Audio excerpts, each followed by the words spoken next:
Hello la LTN Team, bienvenue dans l'émission longue du jour où on va passer en revue les infos, notamment avec 3 airdrops et d'autres petites infos. On va faire un tour sur les graphiques et je finirai par une petite partie mindset parce que c'est important. Allez, let's go la LTN Team.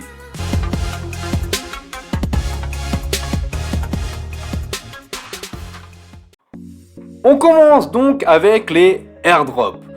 On l'a dit, il y a beaucoup d'airdrops qui sont arrivés ces derniers temps. Enfin, beaucoup d'airdrops qui sont arrivés. Il y a beaucoup d'annonces d'airdrops qui sont arrivées les derniers temps.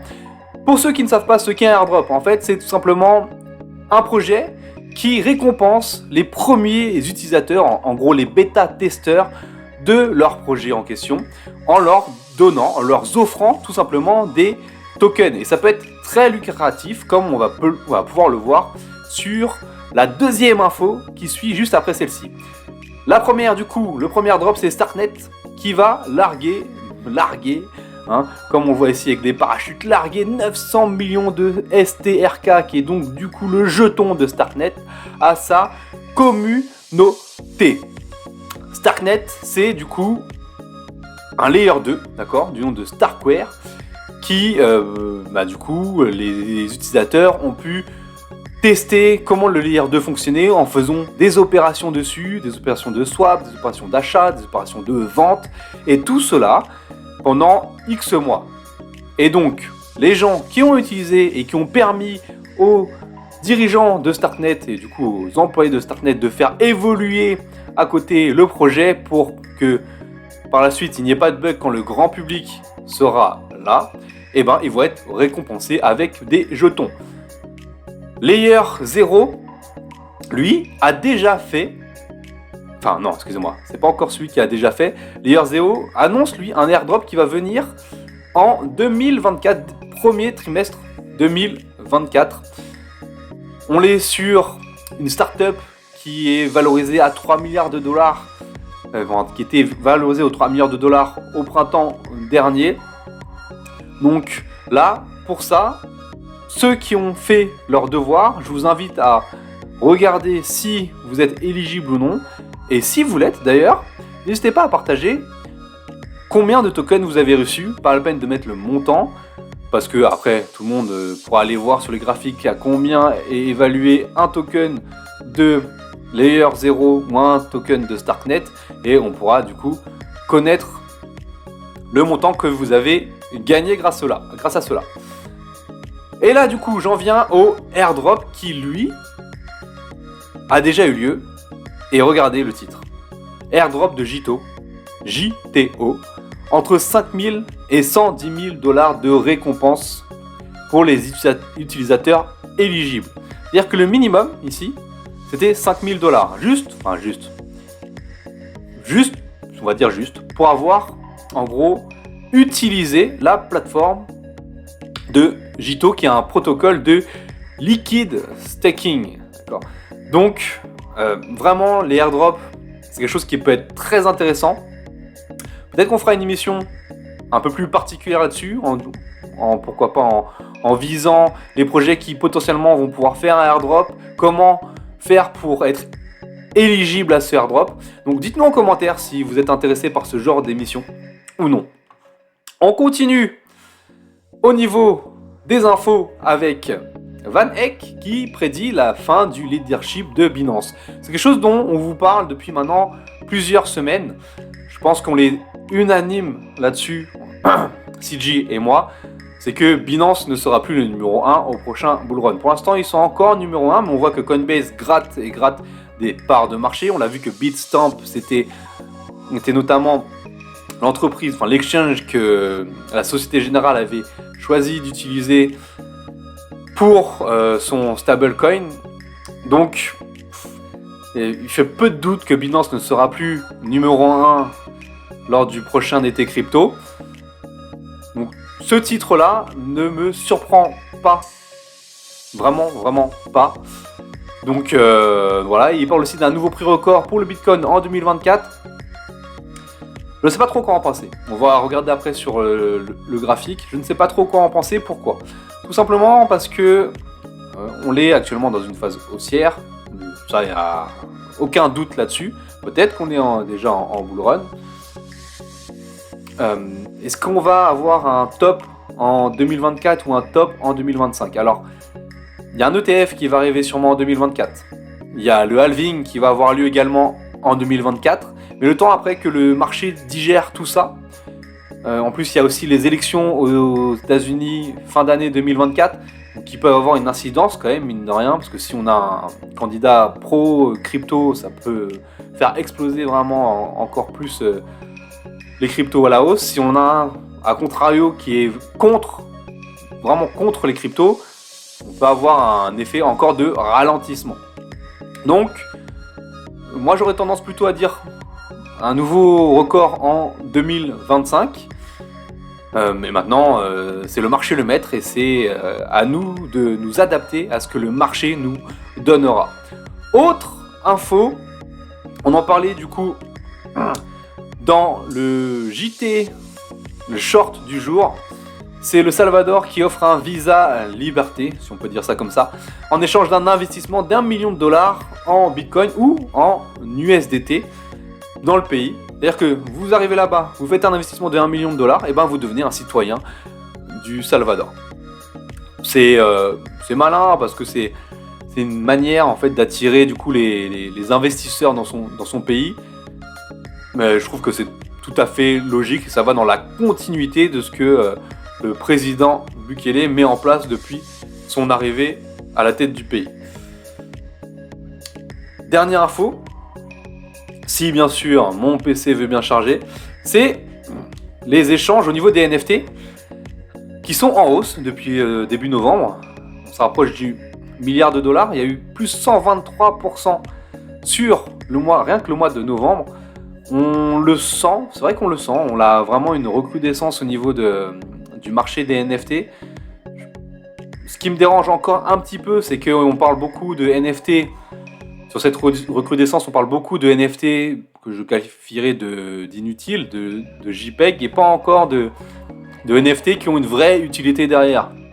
C'est-à-dire qu'un NFT, comme par exemple sur le projet Ternoa avec ses caps, c'est un NFT qui vous servira en tant que testament, c'est-à-dire que dans ce NFT-là, qui sera une capsule, vous pourrez mettre, je sais pas, des photos, des clés privées, des musiques que vous allez léguer à une personne X derrière.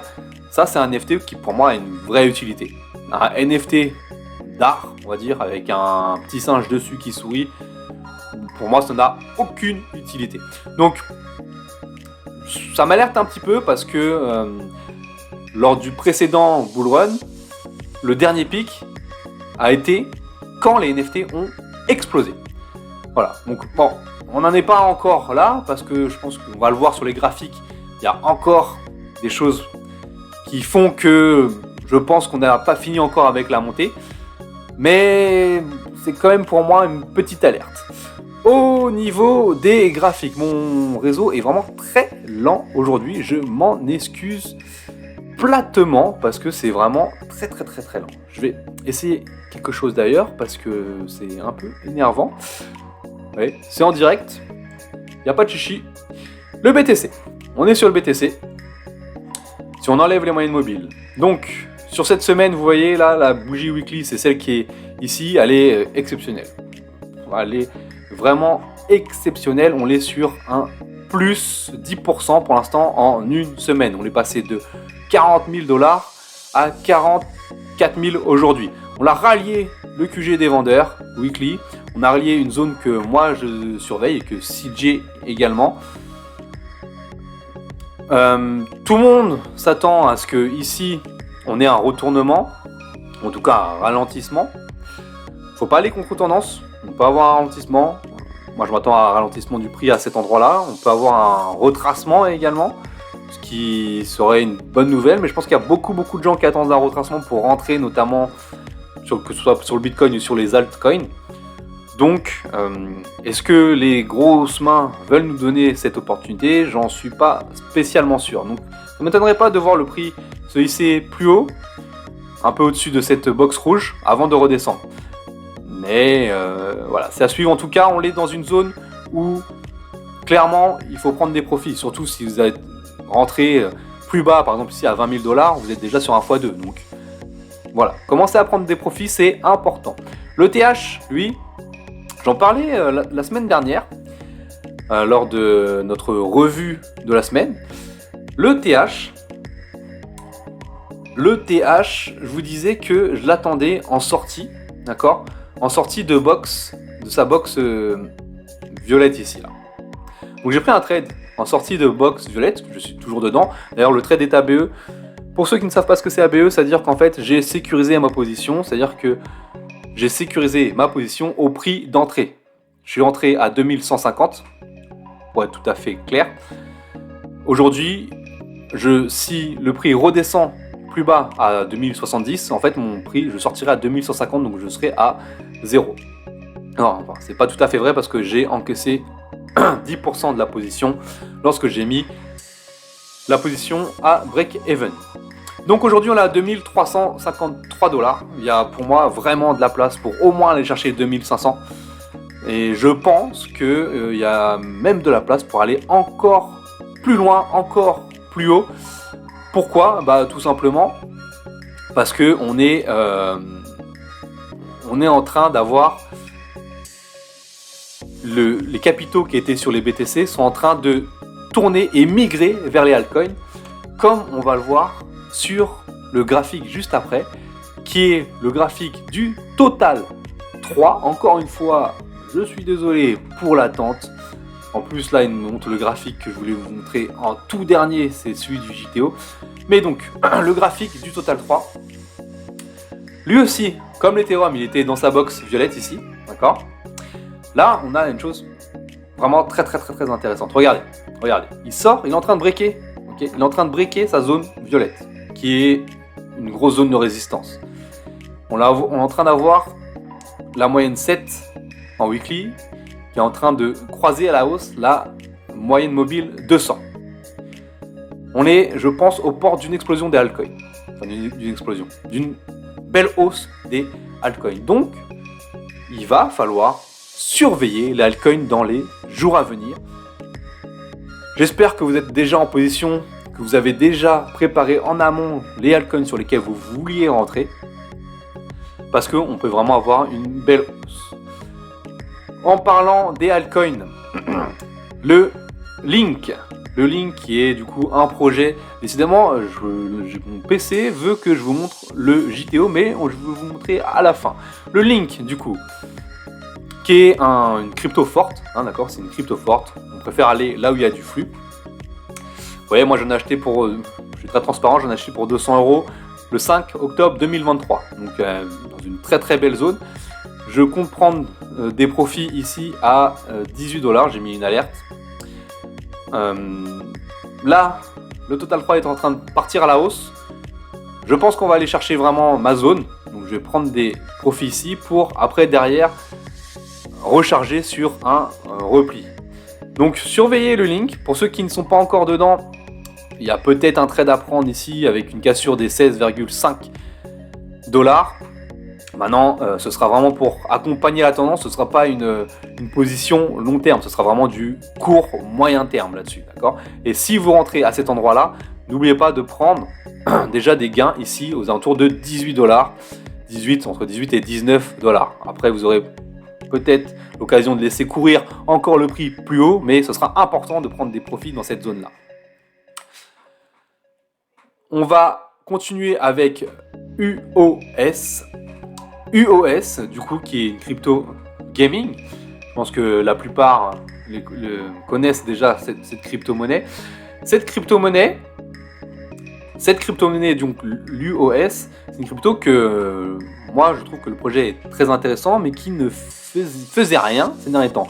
Et avec, du coup, comme je disais, là, les capitaux qui reviennent sur les NFT notamment, les NFT, et avec les NFT, il y a notamment le gaming qui va avec. Parce que là, pour le coup, ce sont des NFT qui ont des utilités, c'est que ce sont des NFT qui vont vous servir dans un jeu. Et ben, on a du coup une belle bougie ici, assez impulsive, qui est en train de rejoindre le haut de la box. Donc si on sort, c'est comme pour l'Ethereum la semaine dernière, si on sort ici de cette box jaune, il y aura au moins les 0, 43, 41, 40, 43 à aller chercher. Et par la suite, si on passe les 0,43, là on va chercher bien plus haut, aux alentours des 0,69. Donc vraiment à surveiller.